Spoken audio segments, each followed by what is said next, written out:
Eduardo Zurita Gil. Nació en el barrio de San Marcos en Quito. Estudió en la Escuela Don Bosco, en el Colegio Benalcázar y en la Universidad Católica. Egresó de la Facultad de Jurisprudencia de la Universidad de Bolonia, Italia. En 1965 abrió su restaurante Boat El Candil, donde ejecutaba magistralmente su nuevo estilo musical con el órgano electrónico. Empezó a grabar varios discos e hizo muchas presentaciones en Estados Unidos. Ganó más de 30 trofeos y algunos discos de oro. Luchó arduamente por la aprobación de la Ley de Defensa Profesional del Artista, que fue promulgada en 1979. El Congreso Nacional le otorgó la condecoración al mérito. Eduardo Marcelo Zurita es uno de los artistas más queridos del Ecuador, reconocido a nivel nacional y latinoamericano. Con su peculiar forma de interpretar las cumbias, ha hecho bailar a centenares de personas. Hoy profundizaremos su vida y averiguaremos qué pasó con Eduardo Zurita. Buenas noches, Eduardo. Lo vemos bien, saludable y lleno de bienestar. ¿Qué pasó con usted? ¿Dónde ha estado?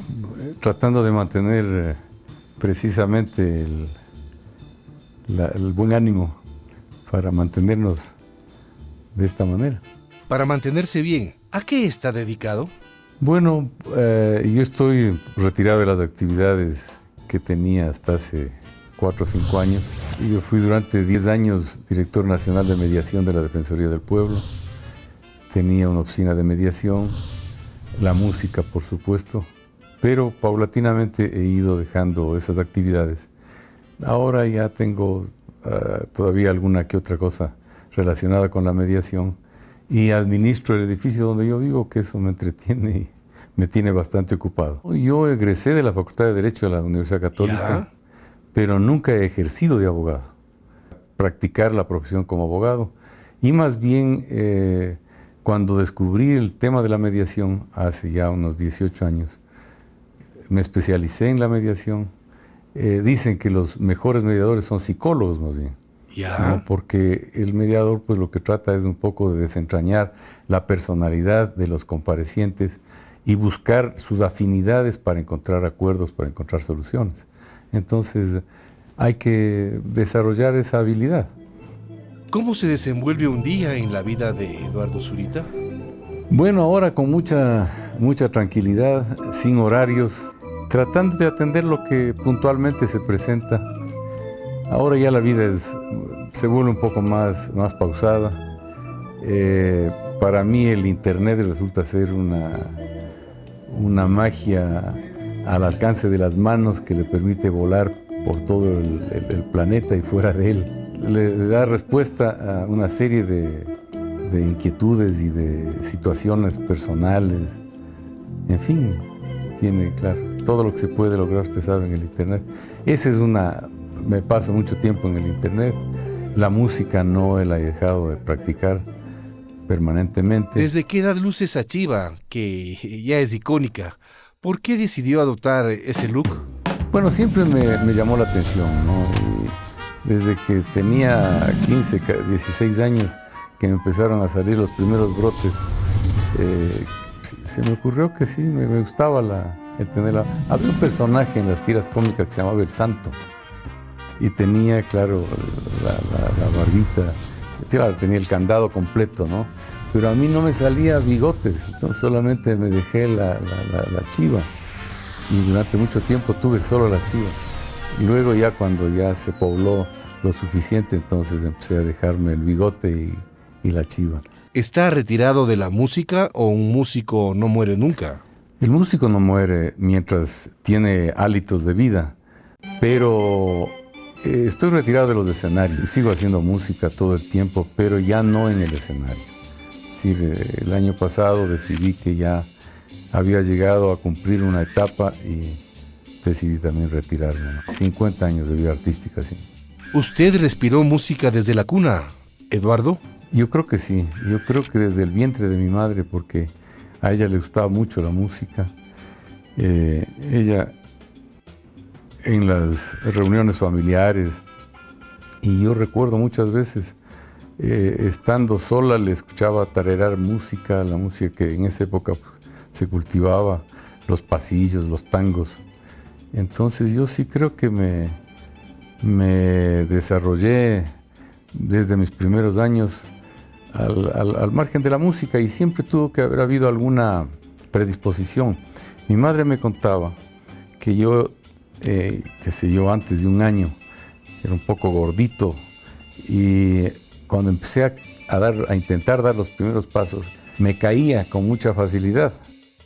Y entonces le tenía un poco de recelo a caminar, ¿no? Pero me habían llevado en una romería al Quinche. Y entonces cuando se pusieron a tocar la banda de música del Quinche, entonces yo empecé a agitarme en los brazos de mi madre, y mi madre me puso en el suelo, y empecé yo no solo a caminar, sino a bailar prácticamente, porque al ritmo de la música me emocioné, y así es que como empecé a caminar.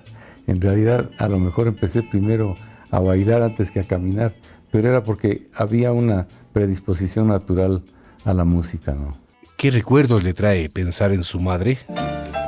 Los más maravillosos, porque ella fue siempre la principal sombra de mi vida, sombra en el sentido de que me permitió guarecerme bajo esa sombra de tantas situaciones que se viven en la vida. Definitivamente ella vivió desde que yo nací hasta cuando ella falleció, y que falleció en mis brazos. Ella significó un norte y una inspiración. ¿Cuál fue el primer instrumento que cayó en sus manos? Un rondín de plástico que en alguna Navidad me regalaron. Yo debo haber tenido 5 o 6 años, y al monearlo pues logré arrancarle alguna que otra melodía, casi instintivamente, ¿no? Fue el primer instrumento. Después aprendí a tocar el bandolín y el piano de la manera más empírica, y finalmente el órgano.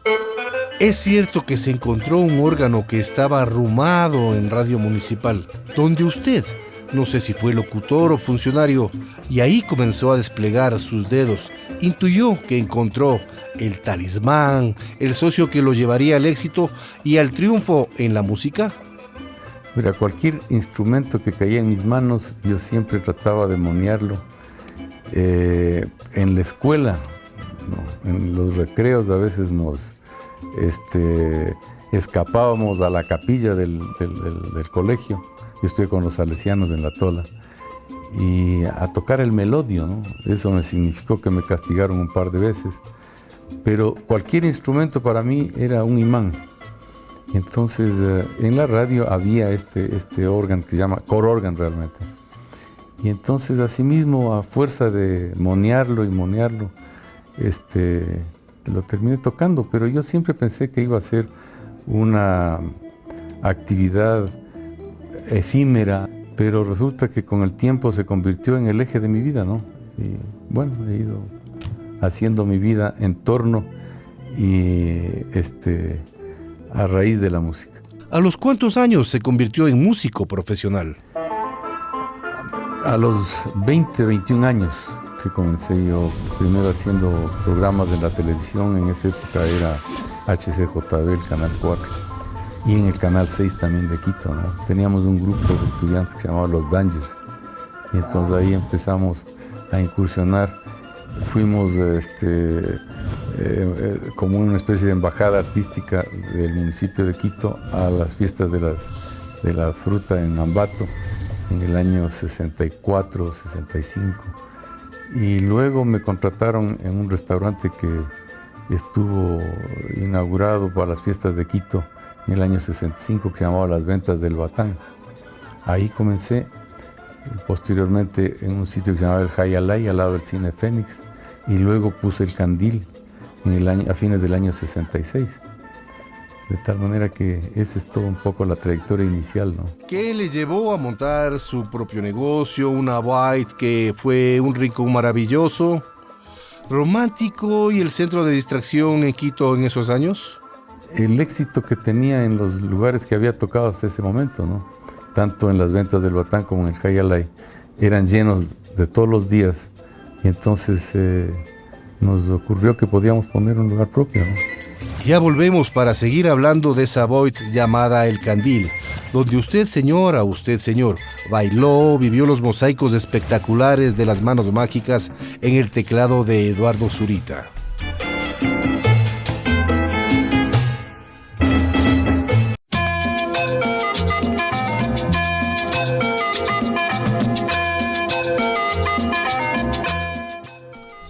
Eduardo, ¿qué sintió la primera noche que tocó en El Candil?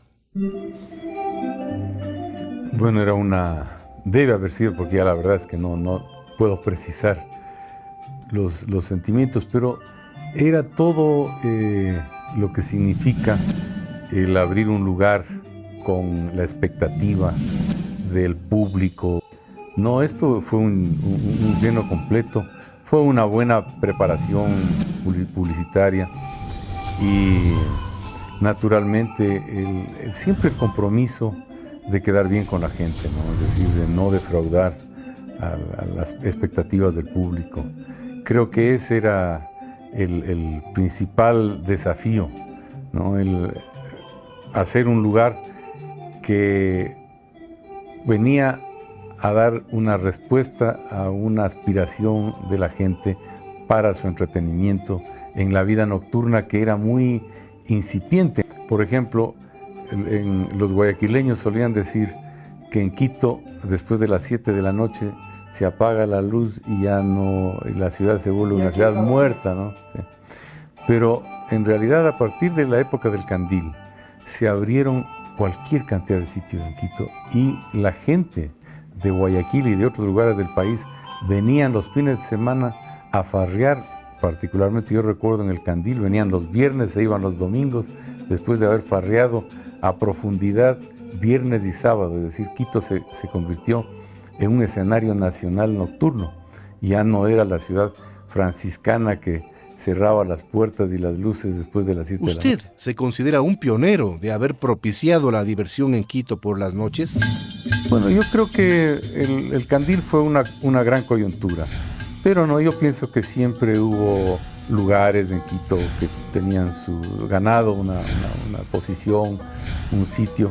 Naturalmente que a partir del Candil se abrió como una flor en primavera. Empezaron a haber sitios por todos los lugares y en realidad sí fue una nueva época que nació en la ciudad. Y me imagino que fue por lo que cuenta la gente que tuvo la fortuna de disfrutarlo, que fue un nido de amor, de reconciliación, de momentos maravillosos y tal vez hasta de conflictos. Bueno, pero básicamente el Candil se convirtió en un lugar muy familiar.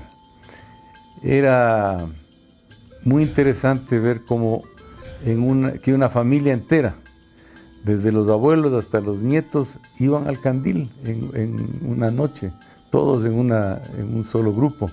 Y eso era normal, en el Candil se veía con mucha frecuencia que se iban a festejar cumpleaños, otras actividades típicamente familiares y de grupo. Y se iban a hacer en el Candil y naturalmente, por supuesto, las parejas de novios, de enamorados, los matrimonios, en fin. Sí, el Candil era un lugar recurrente de las familias en todas sus formas de manifestarse, ¿no? Usted es famoso para tocar los mosaicos. ¿Cómo abría en el Candil? ¿Cuál es su canción bandera, su canción estandarte? Bueno, yo había grabado conjuntamente con la apertura del Candil, o simultáneamente a la apertura del Candil, había grabado el primer disco de larga duración, y ese disco comenzaba con una canción que se llama Acuarela del Río. Eso un poco se convirtió en la canción emblemática, ¿no? Pero naturalmente había oportunidades en que la facilidad al escuchar, memorizar una canción, a veces habían canciones que yo las escuchaba mientras iba de mi casa al Candil, en alguna estación de radio, y se me grababa y entonces iba y la estrenaba en el Candil esa noche. Así que el repertorio era muy amplio, ¿no? Siempre la música bailable, porque era un lugar de baile, pero también había música romántica y música ecuatoriana, que nunca faltó. ¿Cuántos discos? Se viene ahí la época de los long play. ¿Cuántos fueron? Claro, yo tenía un sello que se llamaba Producciones Candil y con este ¿Su sello? Sí, hice 21 long plays, de los cuales se han reproducido alrededor de 10 CDs que han salido en los últimos 20 años, ¿no? ¿Fue rentable? Totalmente, porque yo pienso que si es que los artistas, particularmente en nuestro país, habrían tenido esta iniciativa, que fue una cuestión un poco accidental en mi caso, probablemente no habríamos sido víctimas de tanta explotación, porque hemos sido víctimas históricamente los artistas, de la explotación discográfica. La piratería no es un tema de los últimos tiempos. ¿En el tiempo de los LPs se los pirateaba? Claro, por supuesto, porque a usted le decía la disquera que había producido 5,000 discos y había producido 10,000, pero le daba a usted cuenta de 2,000 o 3,000, o de los 5,000 que le decían. O sea, ¿no era la piratería abierta, sino la disquera? Era claro, la piratería de las disqueras, sí, sin lugar a dudas. Eso no creo que se tenga por qué ocultar, porque nosotros no teníamos forma de controlar, y no era un tema ecuatoriano, era un tema internacional. En todas partes pasaba lo mismo, de tal manera que la piratería ha existido siempre. El artista ecuatoriano, y en general yo pienso que, pero hablo del artista ecuatoriano porque nuestro mercado ha sido un mercado reducido, pero en un mercado reducido, que le pirateen, que le digan que han vendido 200 o 500 o 1,000 discos cuando han vendido 10,000, naturalmente ese es un grave perjuicio, y el artista ha sido sujeto de esa explotación. ¿En un total van por los 100 o 140,000? Bueno, a nivel del Ecuador, yo creo que el promedio podrían ser unos 40,000 copias por cada disco, ¿no?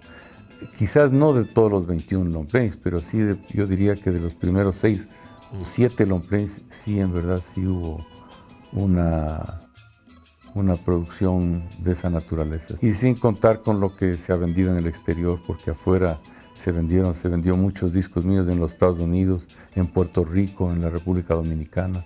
¿La cumbia es su ritmo preferido? La cumbia considero que primero era el ritmo de moda en esa época, y en segundo lugar pienso que es un ritmo muy cadencioso, muy llamativo, y que de alguna manera se convirtió en un ritmo que no era solamente colombiano. La cumbia se hizo cumbia norteña en México, se hizo cumbia argentina, cumbia chilena, en fin. La cumbia se volvió un ritmo universal, y en el Ecuador era el ritmo de moda. Entonces, en todas las canciones, en el baile, hasta hoy en día se baila la cumbia, de tal manera que en esa época, por supuesto, era la forma de interpretación bailable más permanente, ¿no? ¿Cuál es la cumbia que más le encanta tocar? Bueno, hay algunos temas que se volvieron populares. Yo diría que la cumbia de Buenaventura es uno de los temas que más se ha difundido. Lucerito, La Piragua, esta misma Acuarela del Río, en fin, son algunos temas, ¿no? Yo sí, ¿Le gusta bailar? Gracias a Dios. ¿Y baila con su música? ¿Bailó con su música también? Por supuesto, sí he bailado, sí, con la que no me hace mucha gracia, pero sí suelo, por supuesto, bailar, no solo cumbia. En ese tiempo se bailaba rock and roll, se bailaba cha-cha-cha, y desde luego música romántica como un buen bolero, sin salirse de la baldosa. ¿Sí? ¿Qué le dice esta fotografía? El tercer long play y un vuelo sobre la ciudad de Quito, ¿no? En una alfombra mágica. ¿Cuántos años han pasado de esto? Ese disco salió en diciembre del año 67. ¿Y esta otra? Esa es la avenida 12 de octubre y Colón, si no me equivoco, que es nuestro Quito de esa época, ¿no? Bueno, esa es la propaganda de un licor. Paico era un aguardiente realmente, pero se lo hizo marca comercial, porque originalmente tomarse un Paico era tomarse un aguardiente que tenía sus características, pero luego se le puso como marca de un aguardiente. Paico en los años 60 era el licor de las fiestas de Quito. Para seguir dialogando, para hablar con Eduardo Zurita, para contarle sus inquietudes, sus recuerdos, aquí, en ¿Qué pasó con Eduardo Zurita?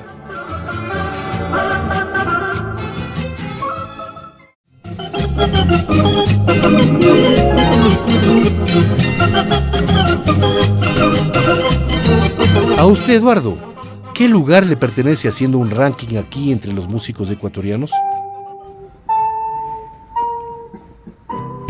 No me corresponde a mí el dar una respuesta en ese sentido. Yo creo que los únicos que puedan decir el ranking al que uno pertenece es el público.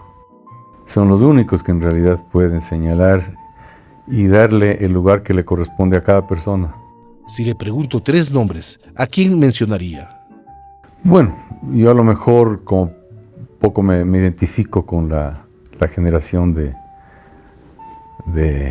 cuando yo era todavía una criatura, pero yo diría Benítez y Valencia, Carlota Jaramillo, las hermanas Mendoza Suasti, para completar la trilogía. Es el público quien debería señalar en qué parte de ese ranking, que además jamás me va a hacer daño porque puede ser el primero o el último, que siempre voy a sentirme halagado con todo lo que he vivido y toda la experiencia, el aplauso, el enriquecimiento personal que ha significado el estar en contacto con la gente durante 50 años. Es el reconocimiento de la gente, entonces. Usted ha compartido con muchos organistas muy famosos. Yo diría, por ejemplo, el antioqueño Jaime Llano González. Con Jaime Llano nos presentamos en algunas oportunidades en los Estados Unidos, particularmente en Nueva York. Hicimos algunas presentaciones en los años 70. Jaime Llano fue un buen amigo mío. No he vuelto a saber de él en mucho tiempo. Entiendo que sí, porque no se ha sabido que no. Si no, yo no he sabido que haya fallecido. Pero en todo caso, la última vez que yo lo vi fue en el año 61, 62. En los Estados Unidos el público ecuatoriano y colombiano ha compartido mucho, pero pasó algo muy peculiar, que cuando Jaime Llano tocaba, la gente más bien se quedaba escuchando. Cuando yo comenzaba a tocar, todo el mundo salía a la pista a bailar. ¿Cuántos teclados es capaz de tocar al mismo tiempo? ¿O fue capaz? Usted puede tocar en un solo teclado lo que significa varios teclados, porque es cuestión de hacer las combinaciones técnicas que son necesarias. Pero alguna vez tocaba yo en 3 teclados. En su género, ¿a quién considera su heredero musical aquí en el país? ¿Su heredero? Yo no podría darle una respuesta porque estoy un poco desactualizado en ese sentido y creo que tecladistas en realidad... Pero habrá escuchado a alguien, ¿no? Pero no me gustaría mencionar nombres porque de pronto eso sería a lo mejor herir susceptibilidades, ¿no? Yo puedo tener, sí, en la cabeza se me vienen nombres, pero en realidad no quisiera a nadie ni apreciar ni menospreciar. Y si le pregunto por Paquito Godoy, ¿qué le diría? Estupendo músico, muy versátil, un gran músico y excelente compañero. Con él hemos compartido escenarios en varias oportunidades. ¿Por qué nunca tuvo éxito las veces que se presentó para elecciones políticas? Que ha sido otra de sus grandes facetas importantes, mi querido Eduardo. Porque he tenido mucha suerte. Porque si hubiera ganado alguna elección, a lo mejor seguiría engañándome a mí mismo de hacer política, cuando en realidad, por desgracia, vivimos más politiquería que política, ¿no? O sea, ¿usted le bajó el pulgar a la política o a los políticos? Y lo que hice es constatar una experiencia de la que no me arrepiento, pero me parece que la política es una cosa muy seria, pero la politiquería, que es lo que desgraciadamente más se frecuenta, no es para gente decente. Entonces yo lo que hice es retirarme cuando comprobé esa percepción. ¿Qué le pide a la vida, Eduardo? El sentirme en paz conmigo mismo. Fue un pecador consumado. Yo creo que soy un pecador porque, como dice la canción, sí, la verdad es que los pecados son parte de la naturaleza del ser humano. A la gente que le mimó y que aún le mima, ¿qué les podría decir? Que les agradezco profundamente porque me han dado las más grandes satisfacciones que pueda tener una persona que incursiona en el arte y en la profesión de artista, de músico. Que confío y aspiro a que mi vida en los escenarios haya sido de honestidad, de sinceridad y de entrega. ¿Qué canción quiso tocar y no pudo? Hay muchos temas en realidad, pero hay una cosa que siempre ha sido un desafío y es el Claro de Luna de Beethoven, ¿no? Que yo no he incursionado mucho en música clásica, pero he intentado y sí, ese es un tema muy particular, muy complejo. Muy especial. Sí, sí, sí. ¿Le gustaría presentarse en una velada multitudinaria con la juventud, con la presencia de los jóvenes, de estas nuevas generaciones que no conocen su talento? Es una gran tentación, pero la paso. Todo tiene su época, su etapa, y yo prefiero que en la retina del público, este público al que yo le debo tanto, que en su retina quede una imagen y que esa imagen sea la que perdure. Y tomarse cualquier otro riesgo resulta innecesario. Entonces yo creo que sí, la gente que añora o ha añorado la música que yo toco, ha bailado ya, ha bailado. Por suerte, el disco sigue siendo un recorderis, de tal modo que si puede recurrir al disco para seguir bailando, ojalá lo sigan haciendo. Eduardo Zurita no vuelve más. Mire, yo creo que colgué mis guantes del año pasado, creo que ya cumplí mi periodo, cumplí mi etapa.